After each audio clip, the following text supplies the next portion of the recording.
Well, good morning all. This is Patricia, and I am traveling for history. Today, behold, I have a guest. My first of hopefully many. This is Ron Wanamaker of Preservation Burlington. He is a longtime board member there. And should he look familiar, that's because he hosts the monthly Preservation Burlington TV show on this channel at this very desk. Preservation Burlington is a 501c3 nonprofit organization whose mission is to preserve and protect historic architecture. Keep that in mind because we're going to be talking about that.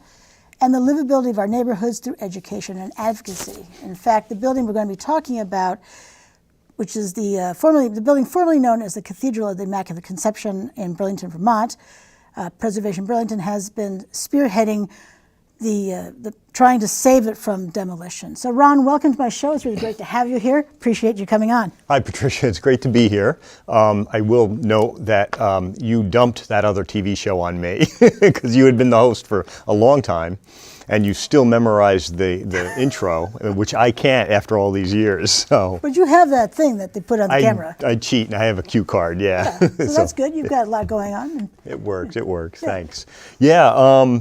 And just to clarify, like I've been doing for the media, so Preservation Burlington's role in saving the cathedral is education and funding advocacy. So they've been spearheading the GoFundMe page and the funding to support a group of 10 neighbors who brought suit against the diocese to try and save the building. So technically Preservation Burlington's not suing anyone. They're just raising money and funding. I'm part of the group of 10. A couple of the board members are, but it's not technically Preservation Burlington.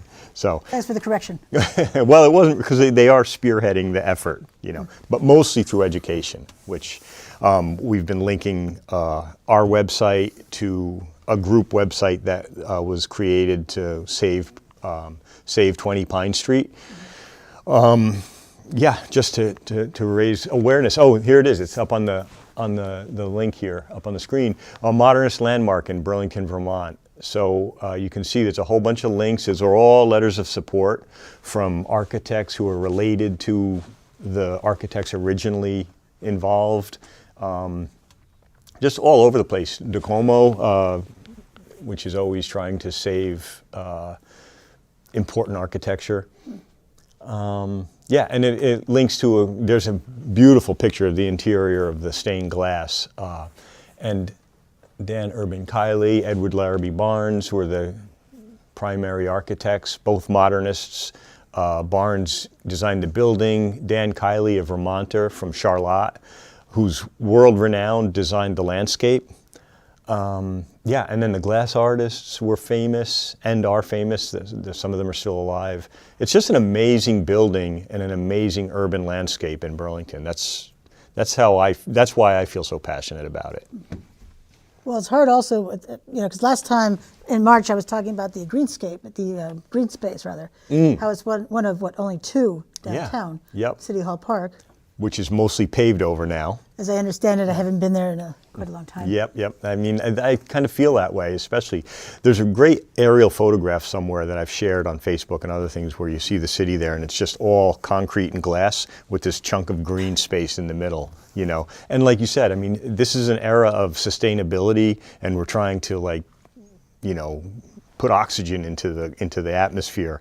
And at the same time, we're getting pressure from developers and from the diocese themselves to knock this down and pave it, create another parking lot, like that famous song, and and lose all that green space and the trees. But what I found fascinating was when I was doing some research on this, that the diocese, the Catholic diocese in Burlington, has stated that the best way to deconsecrate this church is to demolish it, when in fact that is not the case at all.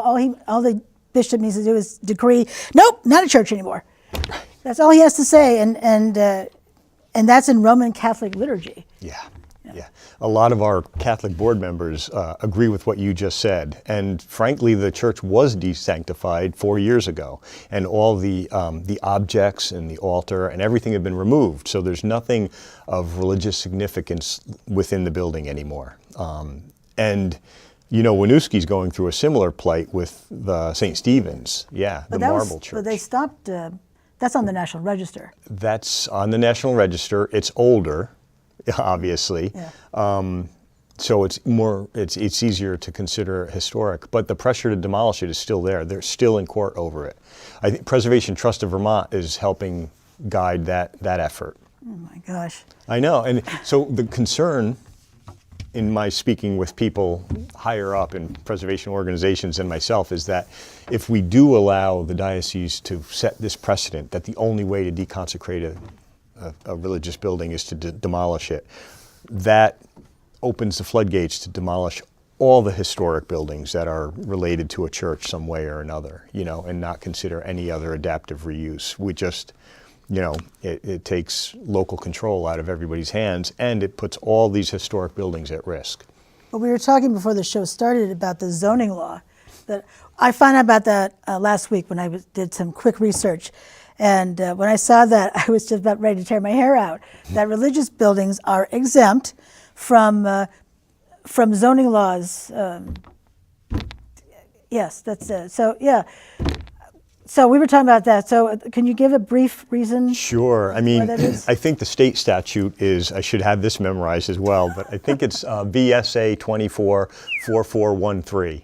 You think? Well, geez. Is the state statute that exempts religious organizations from local ordinance. And colleges, I believe colleges are involved in that same, the same reason. In that same law for the same reason.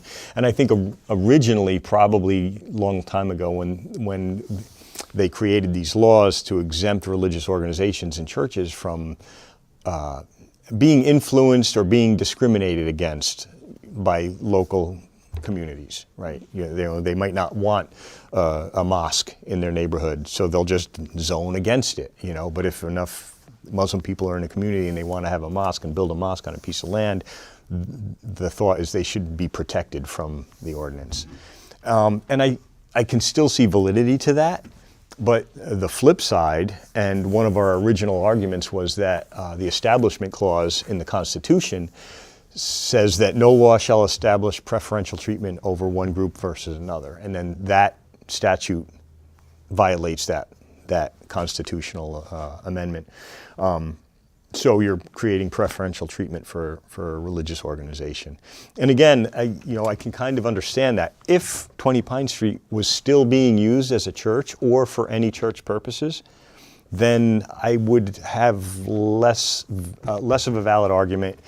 It's their building, they're using it, it's going to maintain religious purpose after the demolition, but it's not, and it is currently sold. There's a purchase and sales agreement. So that muddies the water, because now the church, even though they're only partial owner at this point, are getting preferential treatment and a demolition permit for an owner who would have to go through the normal steps of the ordinance, but he doesn't because he's buying it from a church.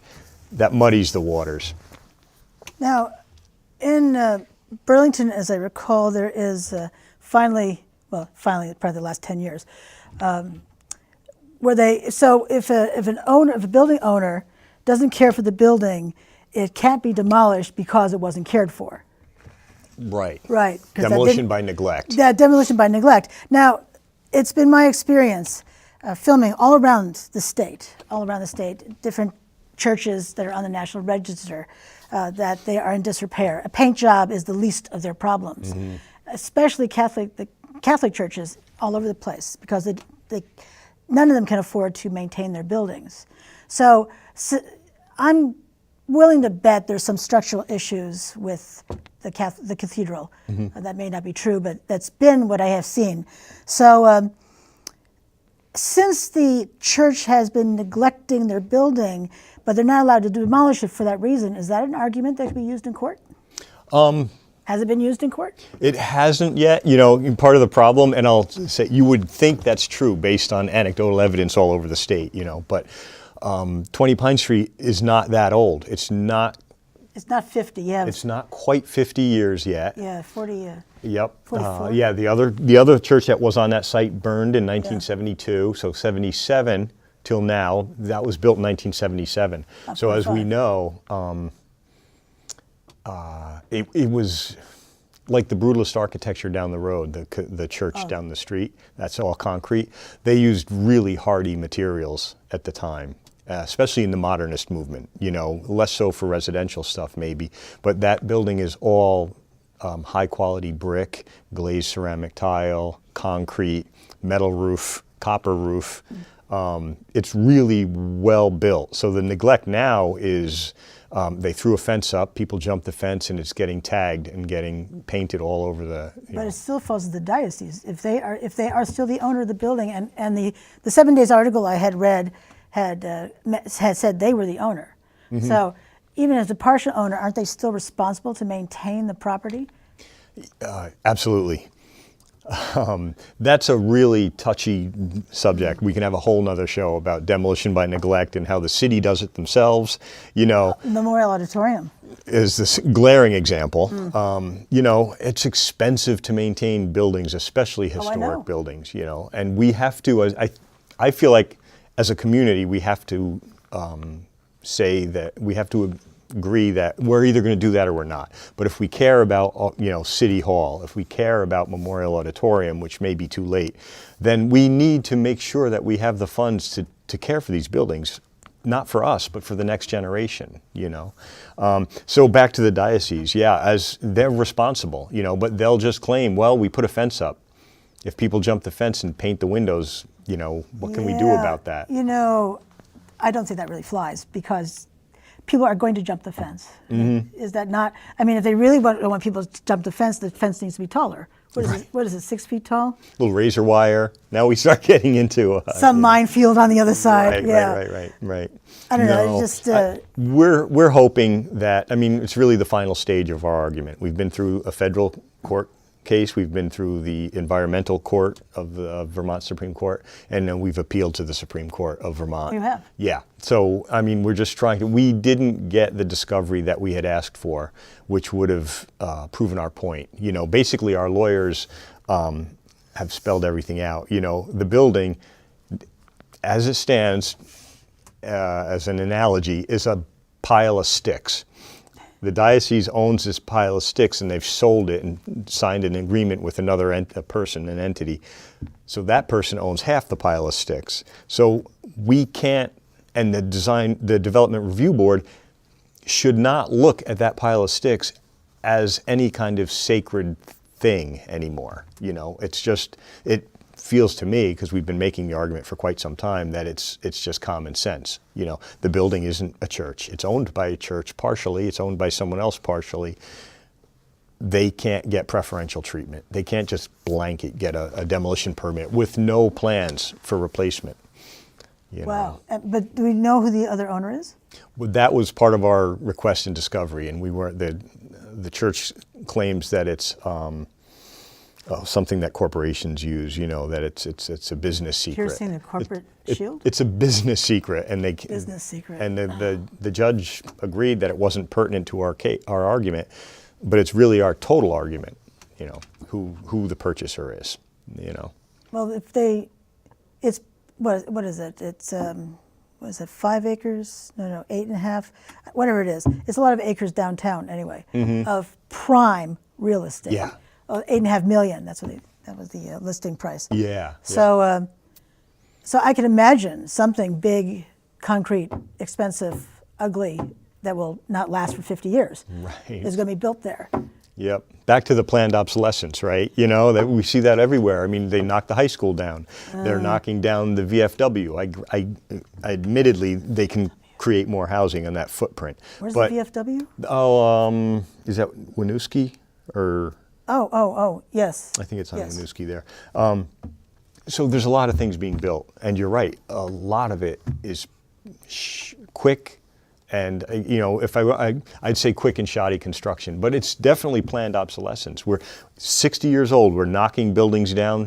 How good is that for the environment and embodied energy? Take all that brick and all that steel and just take it to the dump and throw it out or melt it down, and then build another one with lots more petroleum products. You know, we talk about in the state about sustainability and about, you know, making buildings net zero, but your buildings, you're making net zero buildings that you probably are going to replace in 40 to 60 years. That's not sustainable at all, you know. Yeah. I think we've just listed like 3 different shows we could go on and on about. See, this is the thing. I say in a variety of my videos that I am a preservationist, and certainly at heart. And seeing what I think is really just bad decision after really, wow, what were you thinking decisions, makes me pretty angry. Yeah. So. Yeah. Same. I feel like I've been told I'm a preservationist, you know, and it's not a dirty word. It's not a dirty word, folks. It's just not. I know. You know, and they knocked down the Moran plant, you know, and now we have a skeleton there that kids. Why? Why do they bother with that? The kids, and they're trying to pitch it as a win. It's not a win. They could have done so much for that building. Gosh, don't get me started. No, I know. Part 2. Like you said, exactly. Part 2 is watching these poor decisions over and over again. You know, I have high hopes. We have a new administration. You know, the former administration came from a development background. They came from a start over, start clean, new buildings background. And that they very visibly promoted that, you know. Yes. I think we have a new progressive mayor. If they are serious about sustainability, then preservation is a huge part of sustainability, right? There's no more sustainable building than the one that's already there. You know, and what can we do to make these buildings last for another 150 years? And you know, that's my argument. Well, clearly it's my argument too, especially seeing all these buildings all around Vermont that are just, wow. Yeah. They're on the National Register, and they're just, wow, there's just really paint jobs are the least of the problems. I know. It's fun. You've got a great gig. It's fun. It must be fun to drive around and find these places and videotape them and talk about them and do some research. That's got to be a blast, you know. It is. Good. And the stuff I see along the way that's unexpected. Yeah. Sort of serendipitous discoveries, right?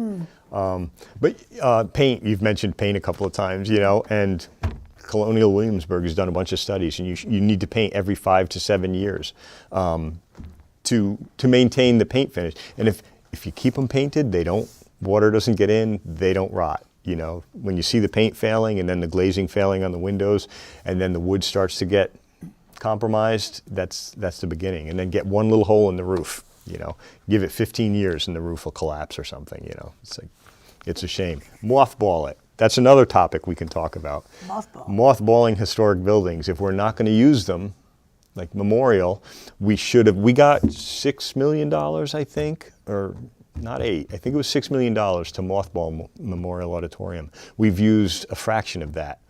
And they sort of patched and plugged the roof a little bit and threw some plywood over some of the windows that you can reach. The windows have gotten smashed.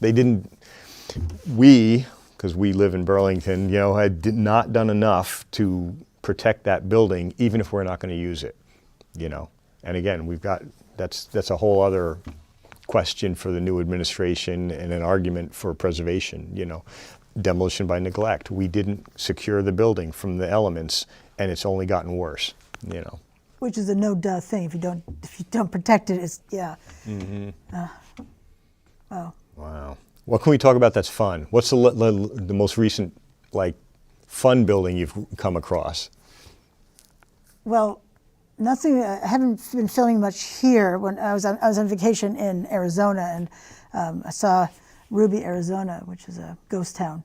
Oh, cool. Yeah, it's and behind fencing, by the way. Oh, really? Yeah, in the middle of nowhere. I mean, ghost towns typically are in the middle of nowhere at this point, but yeah. It was amazing, but the owners are preserving only a handful of these buildings, and some are just some rubble. Wow. Yeah. Right. Literally ghosts of what was there. Yes. Yes. The hospital, because it had a hospital. Yeah. Was it 12 beds? It was a very small hospital, and the doctor's office was attached. So, but it's rubble. Oh wow. There's no roof. I was able to walk through the rooms. It's like 2 or 3 left. You put that up on your page? No, that's not up on my channel yet. Oh, okay. It's one of 2 left from there, but okay. It's a really interesting place, and I would recommend anybody go visit. It costs money, but it's worth it. Yeah, I mean, I love the West. I love Arizona, New Mexico, and the whole area there. You stumble on these things, you know, like that whole economic wave as people pushed west and built towns and then moved on, you know, and it's so interesting to me. Oh, it's fascinating. Yeah, that's I've got a whole roster of places I'll be filming this year. Around Vermont. local in Vermont. In Vermont, and actually there's a ghost town in New Hampshire I want to go film. Oh, really? I know. Crazy. I'm not going to tell you which one it is or where it is, but you know. Right. Yeah. You just allude to it. Yes. It's on my bucket list. It's a teaser. A teaser. Yes, I've got that. You know, that's something I'm going to be doing. I haven't done it yet. Yeah. Yeah. That's fun. You know. I know that they're doing more positive note. I know that the city is doing Lakeview Cemetery over again. There was an RFP out, so they're restoring the caretaker's building there, which is sort of Gothic Victorian. Is that the white one? Yeah, yep.